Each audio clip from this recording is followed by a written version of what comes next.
Ladies and gentlemen, let's Gaming Tentacom video. Let us discuss the frame rate of Tomb Raider Definitive Edition for the PlayStation 4.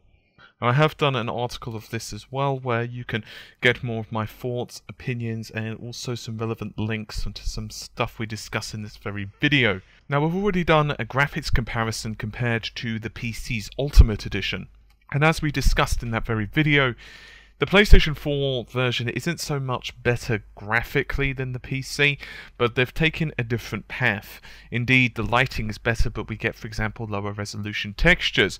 We get dynamic foliage, but we have worse anti-aliasing and so forth. With that said, the PS4's version of Tomb Raider is actually pretty damn stable at 60.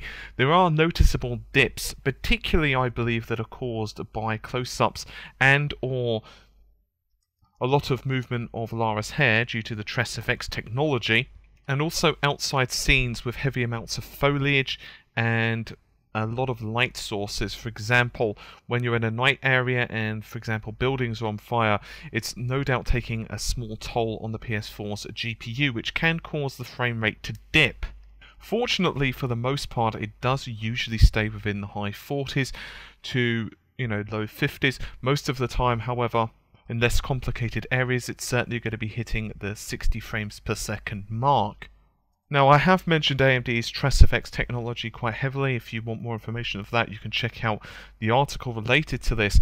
But the TressFX implemented in the Definitive Edition for the PS4 is TressFX 2 versus the PC's TressFX 1.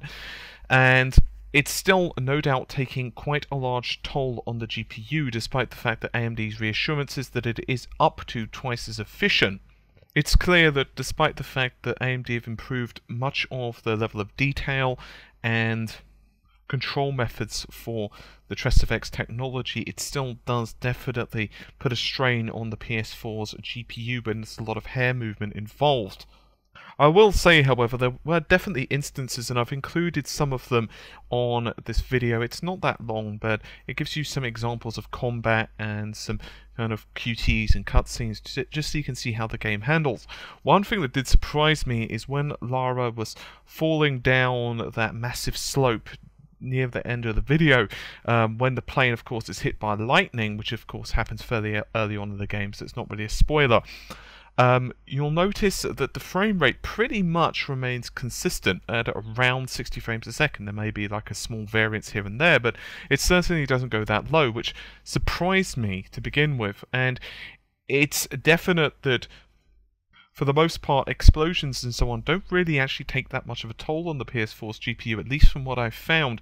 It's actually more heavy amounts of lighting and shadows and large open expanses that definitely take a hammering to the GPU, along with, of course, as we've discussed, the TressFX technology.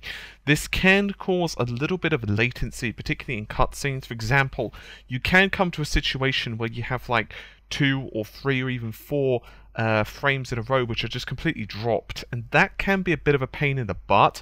I actually noticed a couple of times that, because I'm used to the PC version, I played on the PS4, I was like, oh, okay, you have to be a little bit quicker on reactions sometimes, but it's really, I got used to it pretty damn quickly, and I wasn't really that sensitive to it. Combat, generally speaking, feels quite tight, and honestly speaking, I can't find that much of a fault with the PS4 version. Some will argue, and it's hard to disagree with this, that it would have been nice if there was an option for those who are really bothered by the randomness and the fluctuations of the frame rate to be able to simply press a option button, and be able to lock that frame rate at 30 frames per second. And I think that would be a nice option. Obviously, the new Killzone patch has actually implemented that very feature, which no doubt is going to please quite a few people. Anyway, as I said, if you're curious for more information, including my own findings and some examples of TressFX on the PC and how it impacts, you can always check out the article. But overall, I'm pretty damn happy with Tomb Raider Definitive Edition. Yes, there are a few issues here and there, and I wouldn't necessarily say that it's, a hop, skip, and a jump away from the previous generation, but it certainly does look nicer. And it's definitely a very different direction from the PC version, which of course does have those high resolution textures, better anti-aliasing, tessellation, but is definitely losing out for example, the lighting and the much better facial details on Lara, at least in my opinion. Anyway, hopefully you've enjoyed the video. I'll see you soon. Take care, and bye for now.